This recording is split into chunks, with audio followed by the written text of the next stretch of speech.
नमस्कार, मैं हूं पवन त्यागी। राहुल गांधी ने एक बार फिर दिखा दिया कि उनके दिमाग का जो लेवल है वो बहुत ही बच्चे जैसा है, अभी परिपक्व नहीं है। सदन में एक बार फिर जो उन्होंने किया, जो उन्होंने बोला, इससे भी ये सिद्ध हो गया कि वो केवल किसान आंदोलन के नाम पर एक एजेंडा सेट करने की कोशिश में है। जो पिछले 4 महीने से कांग्रेस को हम देख रहे हैं कि वो केवल किसान मुद्दे पर भड़काऊ चीज़ें करना चाहती है, किसानों को भड़काना चाहती है और पूरी दुनिया में एक मैसेज देने में लगी हुई है कि ये जो मोदी सरकार के द्वारा लाए गए बिल हैं, किसान इसके विरोध में हैं। वो एक भी बात ऐसी नहीं करेंगे जो लॉजिकली हो, जिसमें वो तथ्यात्मक चीज़ें कही गई हों।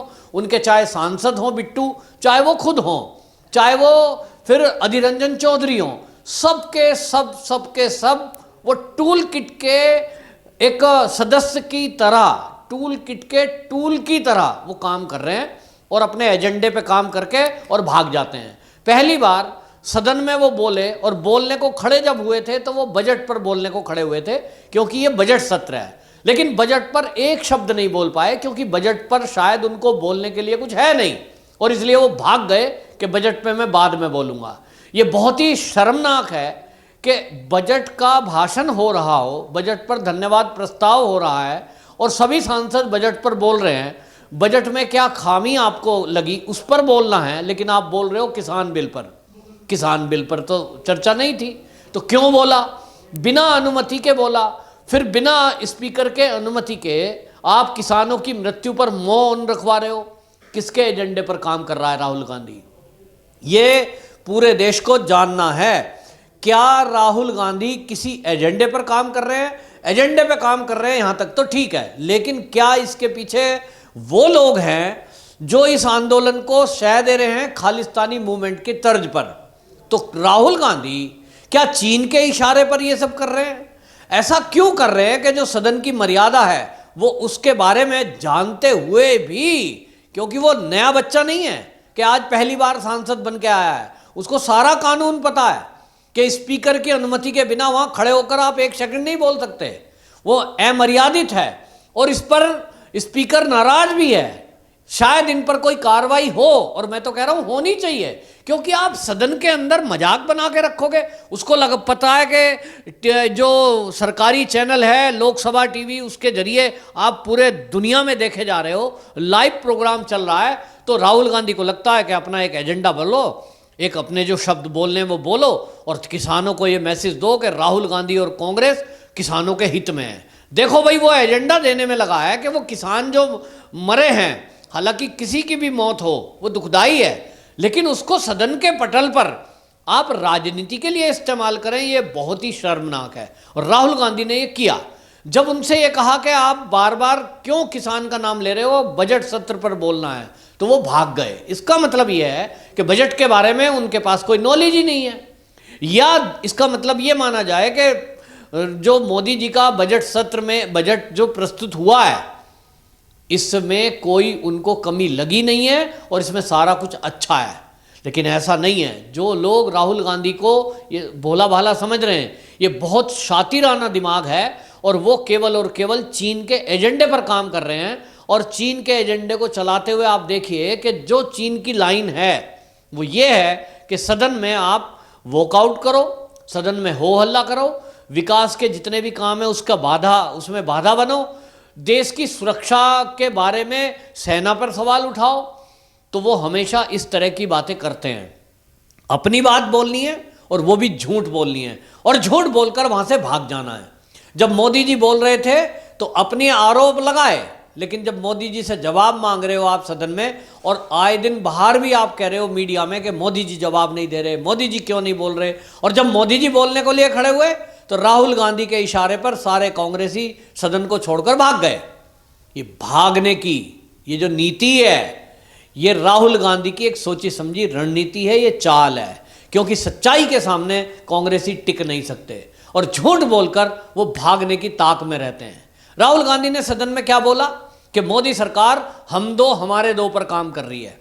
तो उनका इशारा पीछे से कांग्रेसी एक बोल रहा था कि अडानी अंबानी वाली सरकार है। तो क्या इस देश में 2 ही उद्योगपति हैं? क्या इस देश का सारा बजट और जितनी भी योजना बनी है, क्या वो अडानी और अंबानी के लिए हैं? तो राहुल गांधी से मैं पूछना चाहता हूं कि उज्ज्वला योजना में जो गैस मिली है, क्या वो अडानी और अंबानी को दी गई है उसमें गैस? जो प्रधानमंत्री आवास योजना है, प्रधानमंत्री आवास योजना है, क्या उस आवास योजना में अडानी और अंबानी को मकान दिया गया है? जो 1 करोड़ गरीबों को मकान मिले हैं। जो सम्मान निधि किसानों के खाते में दी गई है 2-2 हजार रुपए की किस्त, क्या वो अडानी अंबानी के खाते में गई है?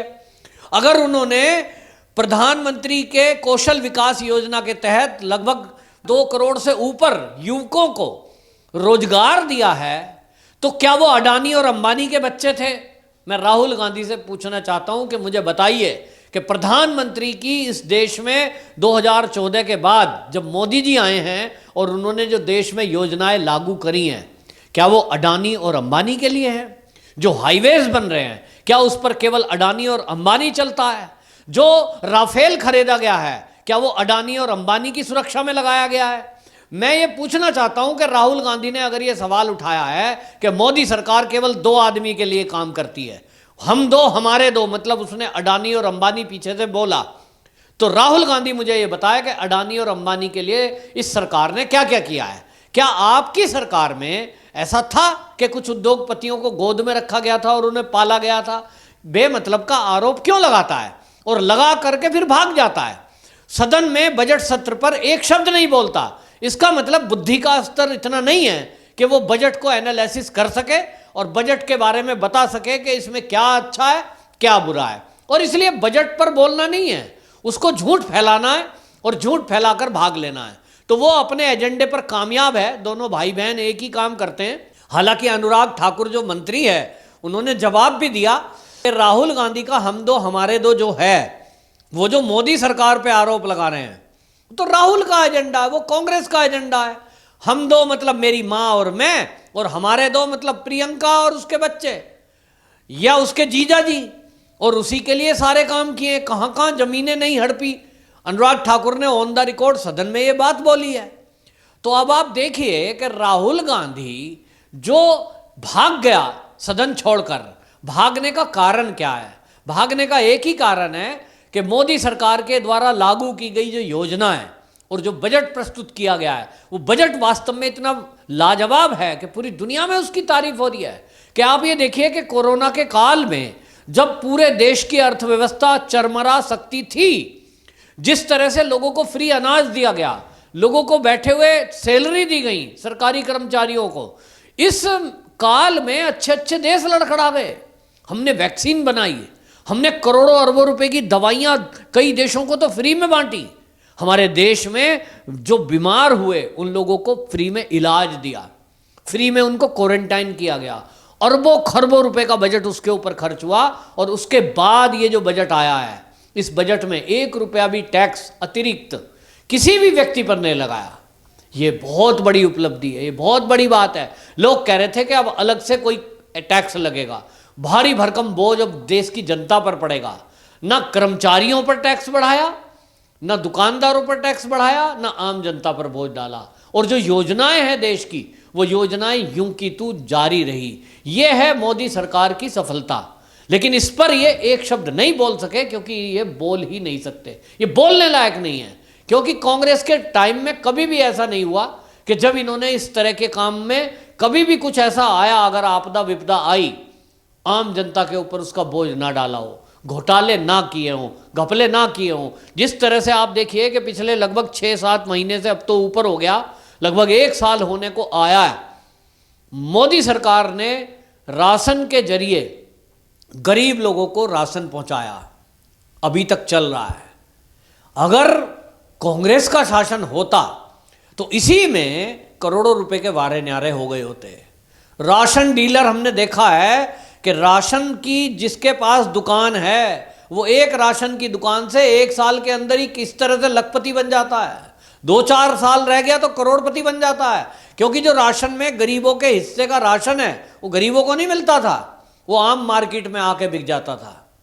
लेकिन मोदी सरकार है, मोदी की योजना है, तो गरीबों के लिए है, और इसलिए गरीबों का हक गरीबों को मिल रहा है, और ये देश में पहली बार हो रहा है। तो ये कांग्रेसी उस योजनाओं पर कुछ बोल नहीं सकते, क्योंकि इनको बोलने की हिम्मत नहीं है, क्योंकि उसमें कुछ बोलने का है नहीं। अब किसान बिल पर केवल झूठ फैलाने में लगे हैं, और झूठ बोलने में भी योजनाबद्ध तरीके से झूठ बोल रहे हैं। ये बार बार एक बात कहते हैं, किसानों की जमीन चली जाएगी, मंडियां समाप्त हो जाएंगी। बात रट रखी है। राहुल गांधी ने भी रटाया कि साहब इसमें जो है ये कह रहे हैं कि कोई भी आदमी कहीं भी किसी की अनलिमिटेड फसल खरीद सकता है। तो बोलते हैं कि जब प्राइवेट आदमी फसल खरीदेगा तो मंडियों का क्या होगा? अरे भाई, मंडी में अगर मंडी वाले दलाल ठीक से व्यवहार करेंगे तो लोग मंडी में भी देंगे। प्राइवेट आदमी अगर सुविधा देगा तो प्राइवेट में देंगे। आखिरकार इससे किसान का तो फायदा है ना। मुझे मेरा एक सामान बेचना है, मान लीजिए मेरे पास कोई पेन है और उसके 2 खरीदार हैं। मैं कहूँगा ये तो मैं उसको दूंगा जो ज़्यादा पैसे देगा। तो एक कहेगा 15 रुपये, एक कहेगा 20 रुपये, तो मैं तो 20 वाले को दूंगा ना, तो मेरा तो फायदा है। इस तरह से एक मंडी प्राइवेट, एक मंडी सरकारी, तो जिसको जो रेट ज़्यादा देगा किसान उसको देगा। इसमें राहुल गांधी तुझे प्रॉब्लम क्या है? फिर तू कहता है कि स्टोरेज की सुविधा दे दी, कि स्टोरेज कोई अनलिमिटेड कर सकता है, तो स्टोरेज कर लेगा किसानों से लेकर, फिर वो महंगी दाम में बेचेगा। तो भाई किसान को मुझे मेरी फसल आज बेचनी है तो मेरे से मंडी ले या मेरे से प्राइवेट ले, मेरी तरफ से तो मेरी फसल गई। तो इसमें तुझे दिक्कत क्या है? मैं अगर आज की डेट में अपनी फसल बेचना चाहूं, फरवरी का महीना है, अभी अप्रैल में गेहूं आ जाएगा कट के, मेरे खेत से आएगा, और मुझे पैसे की जरूरत है, मुझे वो मेरी फसल अप्रैल में ही बेचनी है, तो मेरे से खरीदार कोई भी हो जो मुझे दाम अच्छे देगा मैं उसको बेच दूंगा। अब आगे वो उसका क्या करेगा, तो उससे मुझे क्या? मुझे ये बताए राहुल गांधी कि अगर मान लीजिए प्राइवेट आदमी ने सारा अनाज भर दिया, सरकारी गल्ले पर नहीं गया, तो ये तो सरकार की हेडक है ना कि वो अपनी मंडियों में भी उसी कीमत पर अनाज लेगी, क्योंकि उसको राशन के जरिए गरीबों को राशन देना है। ये सरकार की जिम्मेदारी है, जवाबदेही है। तीसरा झूठ कांग्रेस बोल रही है कोर्ट को लेकर कि साहब एसडीएम के अलावा कोर्ट में नहीं जा सकते वो। अरे भाई, कानून में लिखा है कि आपके लिए एक सुविधा है कि आप अपने एसडीएम के पास एप्लीकेशन दे सकते हैं, लेकिन अगर आपको लगता है कि यहां न्याय नहीं हो रहा है तो आप सिविल कोर्ट में कहीं भी जा सकते हैं। तीनों कानूनों पर राहुल गांधी सदन में झूठ बोला। इनका सांसद वो जो बिट्टू है वो भी झूठ बोला। अधीर रंजन चौधरी ने तो डबल झूठ बोला कि अमित शाह को लेकर, रविंद्रनाथ टैगोर की कुर्सी को लेकर भी एक और झूठ बोला। तो ये झूठ झूठ बोलते हुए भाई बहन, और इस तरह से पीठ दिखाकर भागते भाई बहन से मैं पूछना चाहता हूं कि आप सवाल तो पूछते हो, लेकिन उत्तर सुनने के लिए आप बैठने की हिम्मत नहीं है, क्योंकि आप जानते हो कि आप झूठ फैला रहे हो, और इस झूठ से लोगों में भ्रम फैला रहे हो, और भ्रम फैला करके इस देश में दंगा कराना चाहते हो, लोगों देश में अराजकता फैलाना चाहते हो, जो कि एक बहुत बड़ा अपराध है। आपके खिलाफ कार्रवाई होनी चाहिए। तो राहुल गांधी के खिलाफ जब तक कार्रवाई नहीं होगी, चाहे वो संसद हो चाहे वो संसद के बाहर हो, जब तक ये राहुल गांधी सुधरने वाला नहीं है।